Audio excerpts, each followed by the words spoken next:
Nibyo reka mbasuze mbaha ikaze hano kuri uyu muyoboro wa Region Info aho tubana umunsi ku wundi mu biganiro n'amakuru ndabaramukije kandi nanone muri iki gitondo cya tariki 22 z'ukwezi kwa gatanu cyangwa se Gicurasi umwaka w'ibihumbi 2026. Muri iki gitondo mbazaniye amakuru agezweho mu by'ukuri ku bijyanye rero n'ifatwa rya Rubaya. Ni amakuru agezweho cyangwa se ni amakuru aramutse avugwa hano ku mirongo y'imbere ku rugamba.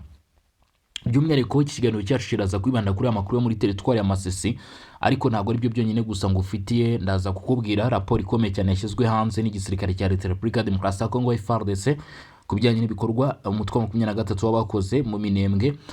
Mu by'ukuri byafashwe nk'ibikorwa by'ubugizi bwa nabi. Turaza kuba tubigarukaho.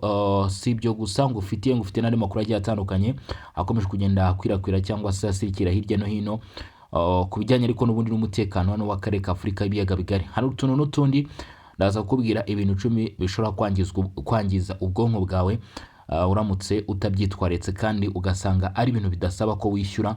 Ndaza kuba rwose mbigarukaho umutuntu n'utundi mufitiye kuri aya makuru. Gusa impamvu ntagarutse cyane ku bya Rubaya mu ngingo z'ingenzi, kuvuga Rubaya byonyine gusa urumva ko ni amakuru menshi ngo ufitiye. Rubaya ubu ni amakuru menshi kubiri kujya mbere. Ndaje nkubwire situation yose uko ihagaze, abarwanyi boherejweyo n'umutwe wa 23 umubare wabo biravuga ko kandi General Buduwi Ngaruye w'abarwanyi 23 ari muri aka gace. Bimeze bite? Ese mwari mubizi ko ifatwa rya Rubaya risobanuye nanone ko Ngungu Egare Tombe? Ndaza kuba mbigarukaho ndetse ndaza kukubwira umubare w'abarwanyi 23 boherejwe muri bice. Ndaza kubwiraho FARDC, Wazalendo, FDNB, ingabo z'u Burundi, Angola ndetse n'abacanshuro bari kugeza kuri iyi saha. Ndaza kukubwira uko mu masama atambutse kuva ku isaha y'isambire n'igice kugeza ubu tuvugana muri urukerera uko byifashe. Ndaza kukubwira ijoro ryose uko byagenze. Ube hafi ukurikirana aya makuru yako, ni amakuru akomeye cyane. Ni amakuru akomeye cyane rero tugiye kuba twagaruka cyangwa se tugiye kuba twakomozaho.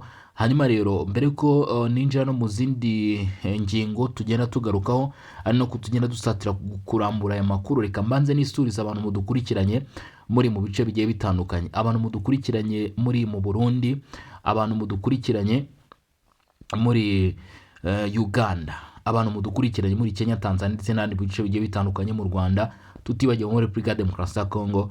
Ndasaba rwose ko mu by'ukuri ndamutso yanjye yabageraho. Ndabaramukije kandi mbifurije kugubwa neza muri iki gitondo cyangwa se muri urukerera. Hanyuma rero ikindi kandi nanone like kabisa, ndashima ko mu kiganiro cyatambutse nababwiye gukanda like rwose, mbibasaba cyane, ndetse n'ibitekerezo byanyu nabashije kubibona. Abashyigikiye ifatwa mu by'ukuri rya Rubaya, ariko nabonye n'abantu bari kuvuga bati mu by'ukuri ni ibinyoma, ntabwo M23 iri gusatira, ntabwo FARDC iri gusatira Rubaya. Ariko ibyo ngibyo nyine ntabwo byaburangira ngo murabizi, abo ngabo ntabwo babura, kubera ko nge ndimo nda breaking amakuru y'ukuri. Ibi murabizi, abataramu kabisa mwese mudukurikirana hano, bakunzi ba Bosco Umutaramu, ibyo murabizi kuva mu gutangira kabisa tugenda tubagezaho amakuru. Murabizi ko ari breaking news kandi z'ukuri zo zihutirwa cyane. Ari nayo mpamvu ngiye kukubwira ijoro ryose uko situation yari ihagaze, aho FARDC, Wazalendo bamaze kwigarura 100% cyangwa se 100%. Namwe kabisa tugenda turi kumwe 5 kuri 5. Mwongere mu nkandire like kandi ibitekerezo nibibure ku bantu bashyigikiye ifatwa rya Rubaya. Abayishyigikiye ndashaka like zanyu kabisa, ndashaka like zanyu, kuko buriya kigaragara cyo iyi morale ni morale n'ubundi yagarutse, kubera ko n'igisirikare cya Leta Repubulika ya Demokarasi ya Kongo cyagarutse. Ubwo rero mwongere kabisa mubishimangire mukanda like. Igisirikare cya Leta Repubulika ya Demokarasi ya Kongo FARDC bamaze kugaruka tayari ku bikijyanye mu by'ukuri. Bamaze kugaruka informe. Felix Antoine Tshisekedi Tshilombo yamaze gutanga kabisa icyo nakwita gahunda yo kwinjira mu mirwano. Ibyo byose rero tugiye kuba twabirebaho. Gusa ikintu abantu batazi nuko Rubaya ni agace kari hafi cyane y'umujyi wa Goma. kuko Rubaya iri muri byibuze, niba wumva ko Rubaya ushobora kuba wahagenda amasaha 2 ukoresheje imodoka ukaba ugeze mu mujyi wa Goma indani rwagati, ukaba ugeze mu mujyi wa Goma. Urumva ko ni ahantu hatoya cyane, ni urugendo rutari rurerure. Ni mu gihe igisirikare cya Leta ya Repubulika Demokarasi ya Kongo FARDC cyaraye kizanye ikoranabuhanga riteye ubwoba ryaraye hano hejuru ya za Rubaya ndetse n'utundi duce.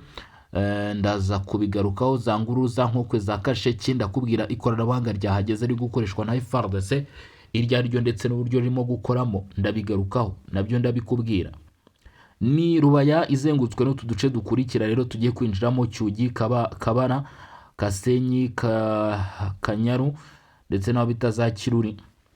Utwo duce twose kabisa ngiye kuba nakwinjiramo nkubwire situation yaho cyangwa se uko byifashe, nkubwire uko byifashe kabisa.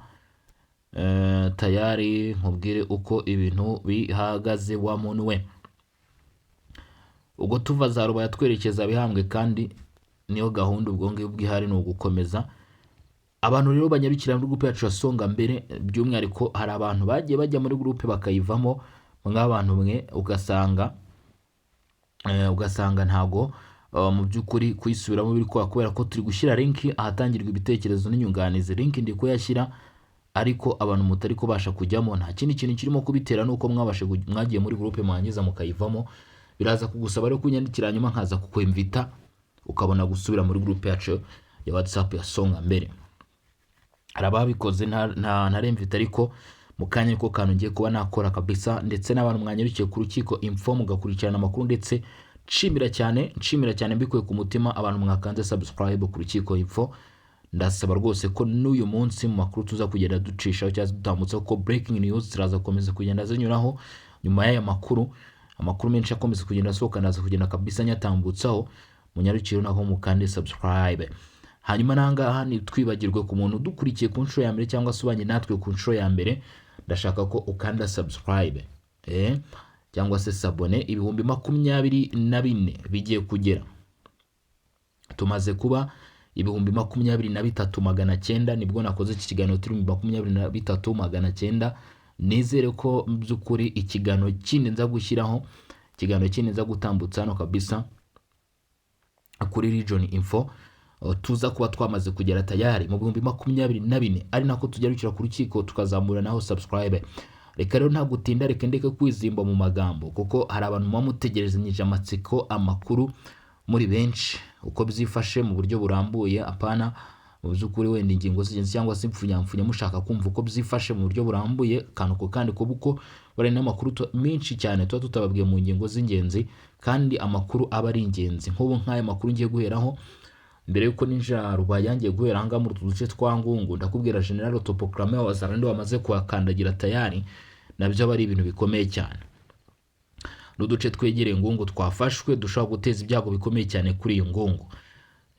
Numva ko ni ibintu bikomeye cyane, rero ni ibintu bikomeye cyane. Ahangaha mba ngenda gutangariza wa muntu we. Reka tuve mu magambo twinjire mu makuru. Kuri tariki ya 22 mu rukerera, amakuru akomeye cyane ari guturuka muri Repubulika Demokarasi ya Kongo aravuga yuko Kasake Centre yamaze kugwa mu maboko ya Wazalendo. Iyi ngiyi yamaze kugwa mu maboko ya Wazalendo, ndetse abayifashe cyangwa se ababashije kuyikabuta n'uwo bita General Mutayomba.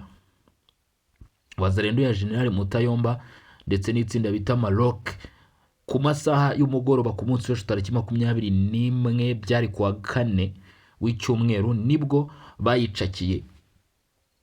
N'urugendo rw'isaha imwe gusa n'amaguru, urugendo rw'isaha imwe n'amaguru ukaba ugeze hano bita centre ya Ngungu, muri Ngungu. Ukaba ugeze centre ya Ngungu, uyigezemo rwose rwagati. Urumva ko na agace kari bugufi cyane. Nakubwiye ngo nimwumva ngo iyi Rubaya yafashwe, nta kindi kintu babisobanuye, nuko n'utu duce twa Ngungu twagiye tuberamo imirwano ikomeye cyane, nimubyibagirwe. Naho mu by'ukuri hari ibice biramaze gufashwa. General Mutayomba niwe mugabo kabisa wageranye n'abazalendo benshi cyane hariya Kasake, bahita bayifata yose. Ubwo iyo gari yo bavuze ngo Kasake Centre, menya kubwo ibice by'igiturage biba byagiye bifatwa cyane cyane, kubera ko Repubulika Demokarasi ya Kongo ari igihugu kinini cyane. Usanga n'ubundi abantu benshi baba barigiye bakegera ahantu nyine batuye begeranye, usanga ahandi bagiye hatuye abantu bake bake.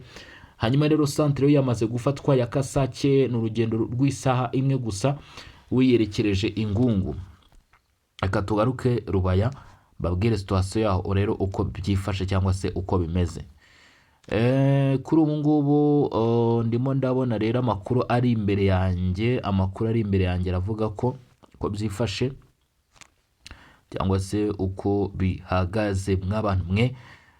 Kuva rero ku itariki ya 18 ngira ngo twagiye tubatangira kubabwira ibyari biri kubera Rubaya, ariko birimo kubaza Rubaya, ariko abarwanya 23 nabo ntibicaye. Reka mbanze ninje muri amakuru ya FARDC ubundi nkubwire uko bimeze. FARDC iri kugenda yirukana umudugudu ku wundi cyangwa se ifata agace ku kandi yirukana amenyeshyamba z'umutwe wa 23. Ni FARDC iri gufatanya na Wazalendo. Kuri Rubaya 23 bamaze kwirukanwa muri utu duce dukurikira: aho bita Muhahirwa, aho bita Ngururu, aho bita Nkokwe, Kasheke, Mitimingi ndetse na Katoyi centre. Nkuko bivugwa ibi rero bimaze kuba byaba byibuze mu cyiciro cy'amasaha 48 ashize.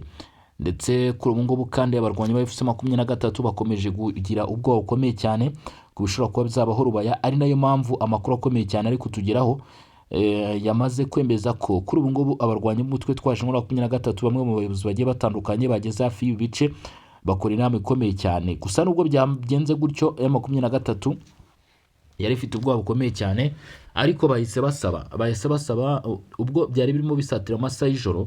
Amakuru yangeza yavuga ko ngo M23 yasabye buri murwanyi wese kudasubira inyuma, kuko abarwanyi ba FC23 bari batangiye kugenda bagira ubwoba basubira inyuma.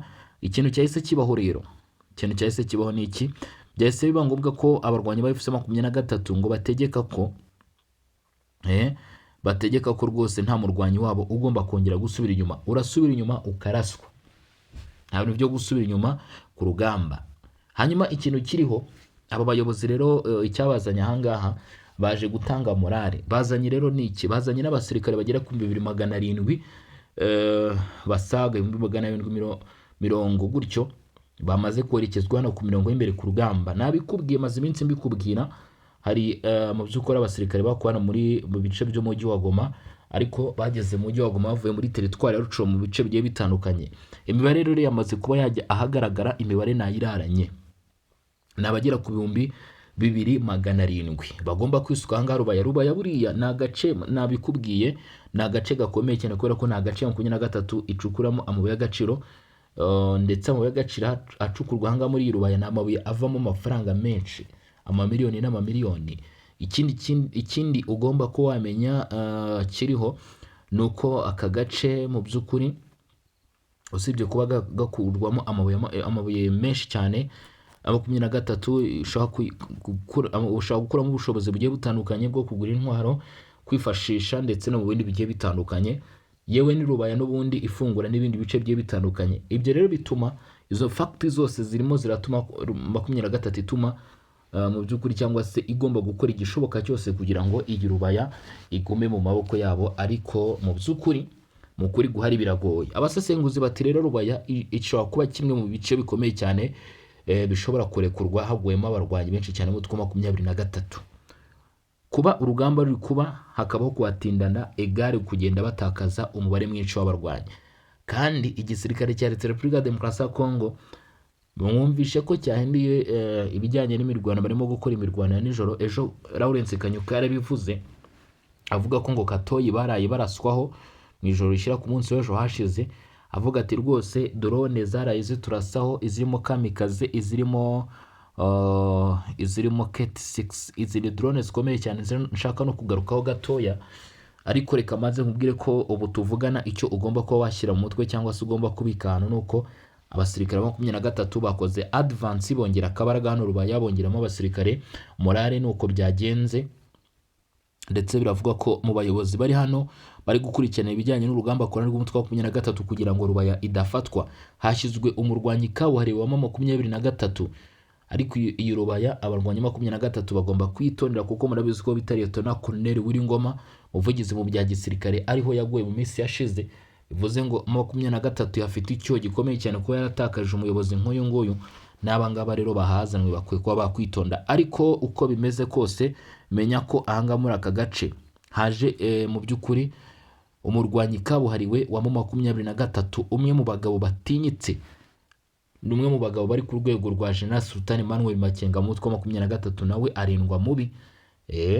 We na General Sultan Emmanuel Makenga bakunze kubagereranya bavuga bati niba batanganya mu by'ukuri cyangwa se uyu General Budu Wingaruye yaba ari yingayinga General Sultan Emmanuel Makenga. Bamwe hari n'igihe baza bavuga bati ashobora no kuba murusha. Niwe mugabo rero wamaze kugera ahangaha mu by'ukuri wagira ngo 23 yari bize muri seshize yakoze changement mu buyobozi bwayo, hanyuma ihita imushyira ahangaha muri aka gace. Uyu General Budu Wingaruye rero niwe urimo urakurikirana situation yose ku bijyanye na Rubaya, niwe uri gupanga urugamba, niwe wahise woherezwa ahangaha igitaraganya n'indi staff ikomeye cyane y'aba office bagiye batandukanye ba 23, ndetse bivuga ko ngo abangaba bari kurara mu cyitwa guest house cyangwa se icumbi riri mu n'icumbi ryitiriwe ngo Kabila, niho aba bayobozi bari barimo kurara kabisa, barimo gupanga ndetse no kureba no gukurikirana ibyerekeye mu by'ukuri urugamba. Mu misozi ya Karonge niho M23 barimo gutegurira ubwirinzi bukomeye cyane, kubera ko ngo herekejwe ibikoresho bitandukanye birimo n'amasasu menshi cyane bya M23 kugira ngo bajye gukurikirana situation yose uko imeze, bajye gukurikirana niba nta barwanya 23, bajye gukurikirana niba nta wazarendo FARDC barimo kwa advancing berekeza mu bice, kuko urumva berekeje ahangaha za Karonge mu misozi miremire kugira ngo barebe uko bakurikirana nyine. Ubundi iyi Rubaya igomba kurindirwa mu bice byo hejuru, kubera ko ubu tuvugana FARDC na 23 barateganya mu misozi. Ikiza gukurikirana ni technique zikomeye cyane mu bijyanye no guhangana, ari naho ngiye kwinjiriza iyi KT6 mwakomeje kugenda mwumva mu matwi yanyu, cyangwa se yakomeje kugenda ibagarukamo mu minsi ishize. Ni indege nshya, navuga ko ari indege nshya kuko igaragaye muri iyi mirwano mishya ngiye kutangizwa. Nibwo iyi KT6 yongeye kugaragazwa. Ubundi twari tumenyereye CH4, twari tumenyereye CH4, tumenyereye Kamikaze. Byibuze Kamikaze nayo yaravugaga cyane kuko ni drone byakunze kuvuga ko ikunze gukoreshwa n'umutwe wa 23.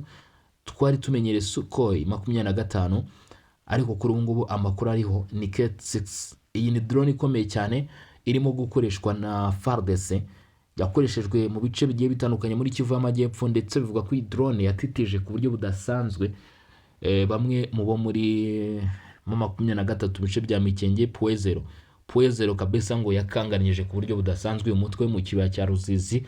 Ntabwo 23 ishobora kuba yayibagirwa. Impamvu ari nayo mpamvu rero ugomba kuba wasobanukirwa iyi KT6 itandukanye n'izindi drone, ifite ikoranabuhanga ryo gusensoringa, igasensoringa ubushyuhe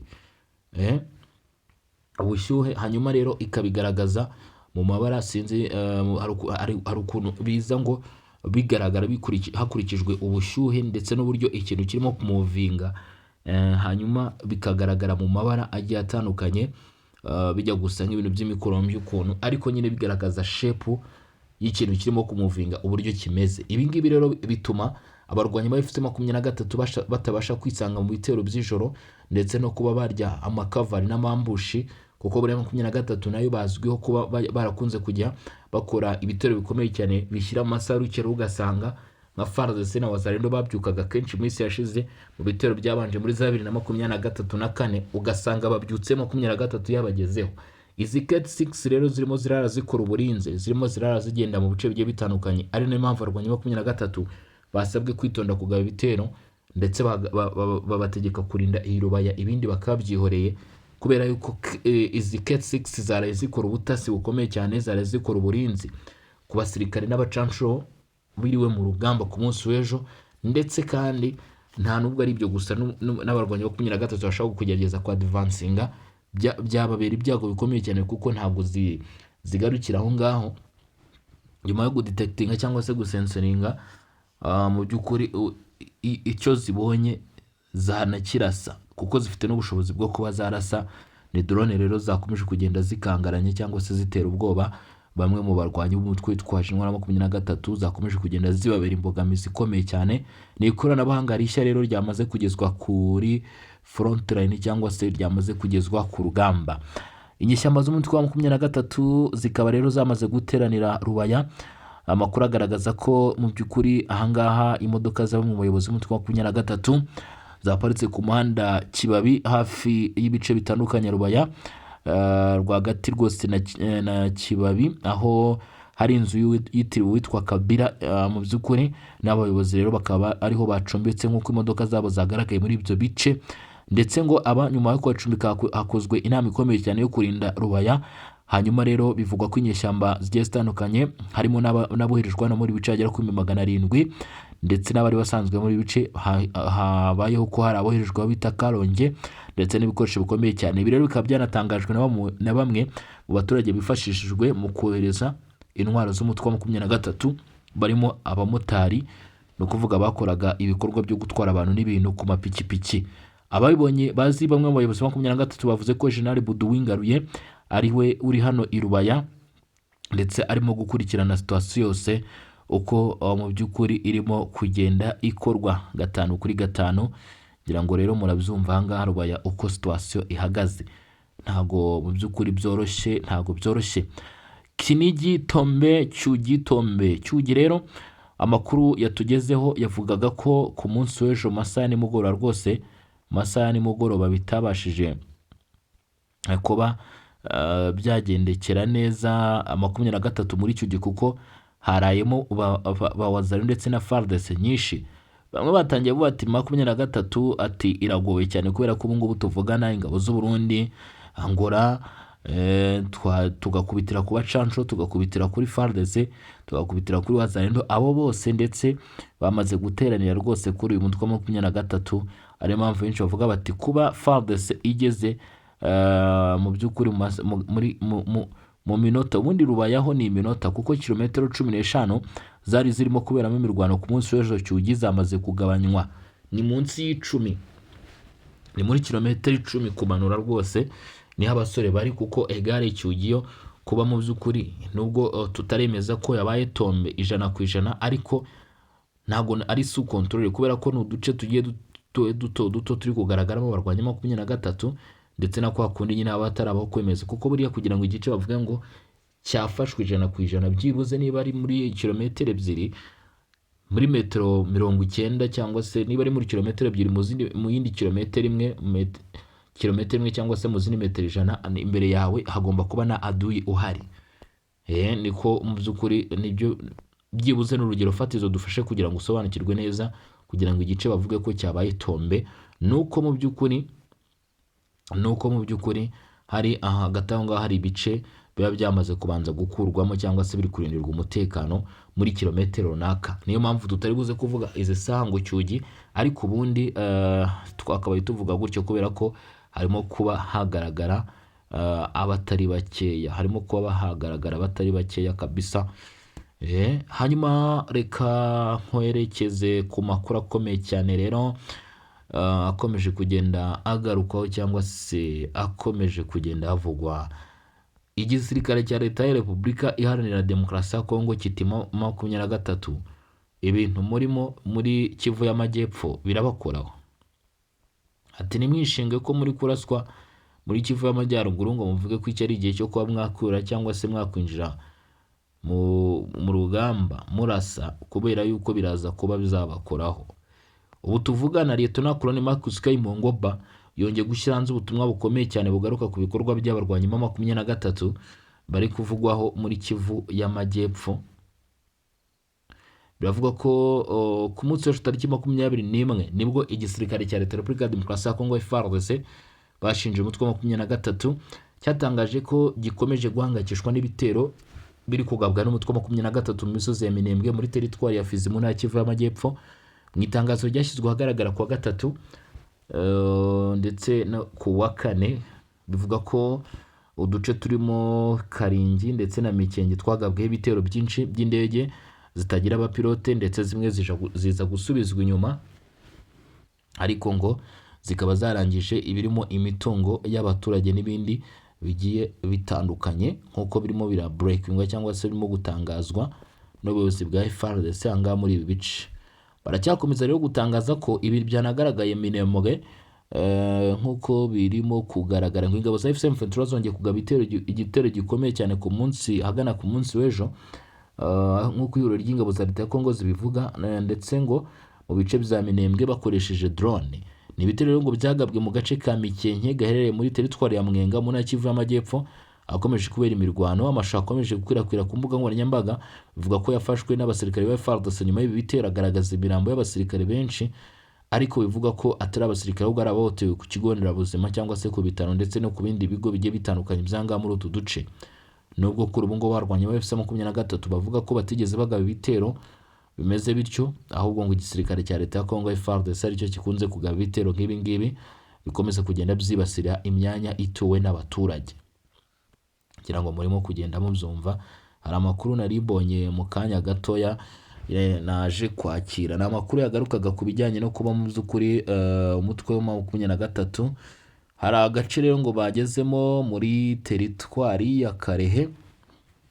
Ubwo nyine turimo tureba ibyo muri Kivu y'Amajyepfo, aho bita Nyamugari muri teritwari ya Karehe hari abarwanyi benshi cyane mu mutwe wa 23. Ntabwo bizwi neza impamvu y'aba barwanyi impamvu bahari, ariko nyine hano Karehe na agace kari mu maboko y'umutwe wa 23. Abangaba rero ariko ngo ni bamwe mu baturutse muri bya bice bya Sange. Murabizi ko hari abagiye baturuka rero ngo bakaba barayo bita za Nyamugari aho ngaho muri teritwari ya Karehe. Ubwo ngubwo nyine ayo makuru nayo mu yakabute cyangwa se mu yafate. Ariko ku munsi w'ejo sinzi impamvu mushaka kwirengagiza cyangwa se dushaka kuba twasokana muri studio ntababwiye yuko ntabwo turasoka kubera ko mfite amakuru menshi cyane ntibagezaho. Ariko reka mbabwire ko muri Warikare havuzwe imirwano ikomeye, nayo ni muyirengagize. Imirwano ikomeye cyane yumvikanye muri teritwari ya Warikare ahagana ku munsi w'ejo. Sinzi niba aya makuru wowe uri kudukurikirana wabashije kuyumva, ariko nakubwira uko byari byifashe. Imirwano ikomeye ngiye kubura hagati y'umutwe wa FC23 n'ingabo za leta ndetse na Wazalendo aho bita Katobo. Ni mu kamwe mu duce turere muri Kisimba, muri gupanga Kisimba ho muri teritwari ya Warikare muri Kivu y'Amajyaruguru. Amakuru atangwa aravuga ko kugeza kuri ngubu abarwanyi ba FC23 baturutse mu duce twa Karonge na Ihura ubwo bagabaga ibitero, ndetse naho bita za Rusumambu bagabye igitero rero mu by'ukuri, ariko iki gitero kiza kubaho guhagarikwa. Abaturage bavuga ko urusaku rw'imbunda ziremereye rwakomeje kugenda rwumvikana mu biturage, bamwe barahunga, ndetse bivuga ko hari abaturage bo muri Katobo ndetse no mu bice bihakikije bari bafite ubwoba bw'uko ibice nabyo bishaka kwibasirwa n'imirwano, amasasa akaba yabageraho, ariko imirwano yakomeje kugenda ibaho guhosha. Bamwe mu basesenguzi bavuga ko FC23 ishobora kuba iri kongera ibitero muri aka gace ishaka kwisubiza ikiraro cya Minjenje kiri kugenzurwa na Wazalendo ndetse na FARDC, nubwo abenshi bavuga ko 23 yabiri gubuka. Iki gitero kibaye nyuma y'amasaha make gusa indi mirwano ibereye aho bita Shanjikiro, nkuko amakuru agenda abigaragaza. Aho ngaho rero naho bita aho ngaho naho bita muri Warikare, rugamba rukomeye cyane. Gusa ikindi kintu bagiye kukubwira, hano muri Rubaya ndetse ibice bya za Kinigi na za Cyugi abaturage bahunze rwose, nkuko amakuru yagendaga abitugaragariza cyangwa se abitwereka, nuko abaturage bagiye bahunga kubera ko imirwano yari ikomeye. Nakubwiye ko mu kumusozo w'aya makuru nza kukugezaho utuntu n'utundi, ariko ibintu byakufasha cyangwa se ari ibintu rero ngo bigera ku 10 byashyizwe hanze, ariko ngo bishaka kuba byagufasha rwose, cyangwa se ibintu ushaka kuba wakwirinda kuko byangiza ubwonko cyangwa se igice cy'ibitekerezo ya muntu. Mu bintu 10 byavuzwe ni ibintu ngo byashyizwe hanze n'ishuri ry'ubuganga rya Harvard University, nkuko bigaragara ikigo gishinzwe indwara z'imitsi ndetse no mu bwonko cyangwa se mu mutwe. Icyambere bavuze icyo bita kudasinzira bihagije, ngo bishobora kwangiza ubwonko bwawe. Gerageza rwose ushaka igihe uburyo mu byo ukora byose, ushaka igihe byibuze nibura amasaha 7 ku 8, ngo mu masaha 24 y'umunsi ugomba kuba rwose wasinziramo. Biragoye ariko ugomba kugerageza. Icya kabiri, kudafata ifunguro rya mu gitondo, ibizwi nka breakfast mu ndimi z'amahanga. Rwose ngo kutarya ifunguro rya mu gitondo wikurikiranya bitera kwangirika k'ubwonko, ngo bigabanya imikorere y'uturemangingo kuko habaho kubura intungamubiri bituma ubwonko budashobora gukora neza. ibyo ngibyo nabyo ugomba kuba wabimenya. Icya gatatu, kutanywa amazi ahagije. Mu byo ukora byose gerageza unywe amazi ahagije, kubera ko bizafasha ubwonko bwawe gukora neza. Ngo burya amazi burya ubwonko bwacu ngo ni amazi ku kigero cya 75%. Iyo rero bubuze amazi ahagije, urumva ko nyine bugenda bukomera, cyangwa se nabigeranya nko kumuka, ugasanga ntabwo buri gukora neza, kuko gukora neza bisaba ko waba ufite amazi ari ku kigero cyo hejuru. Nyine ubwo kugira ngo rero ubwonko bubashe kwakira ayo mazi bisaba ko nyine nawe uyanyweye amazi menshi. Mu byo ukora byose rero zirikana kunywa amazi kugira ngo utaza kurushaho kwangiza ubwonko, kugira stress nyinshi. Ubwo icyo ugomba gukora, irinde ibintu byagutera stress cyangwa se umujagararo, bituma uturemangingo twawe tw'ubwonko dupfa. Gerageza rwose ugabanye ama stress. Ikindi, gukoresha Google cyane. Birazwi neza ko bari mu gisekuru cy'abatubanjije bakundaga kubara mu buryo buto badakoresheje ibyuma, aho ko bagomba gufata mu mutwe ibintu byinshi.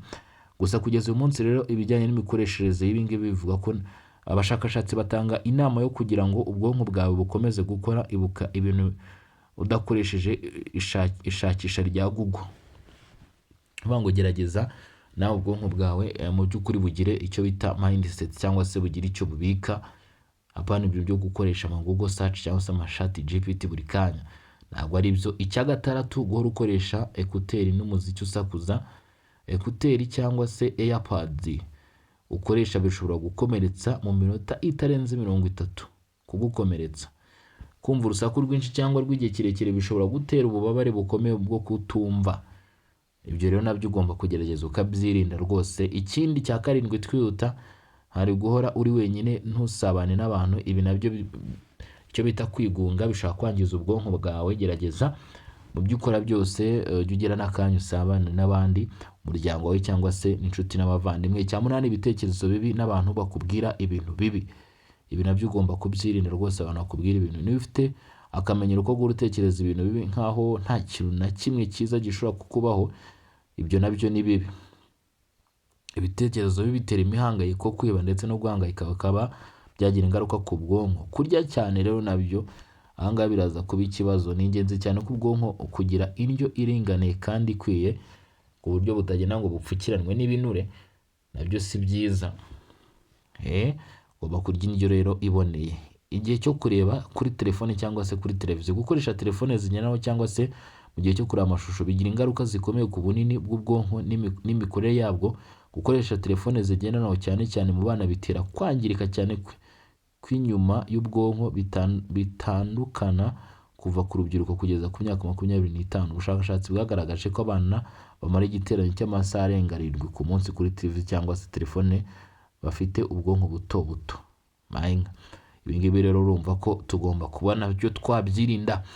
Ngaye nguko rero namwe mu makuru akomeye cyane nabateguriye, ni bimwe mu byo nabateguriye kubagezaho, ngira ngo mubashije kuba mwabyumva rero ko byifashe. Turi ku itariki 22, ni amakuru twari twabateguriye. Turaza kugaruka mu masaha ari imbere, ariko turaza gukomeza handi makuru nanone tugenda tuyabagezaho twabateguriye kuri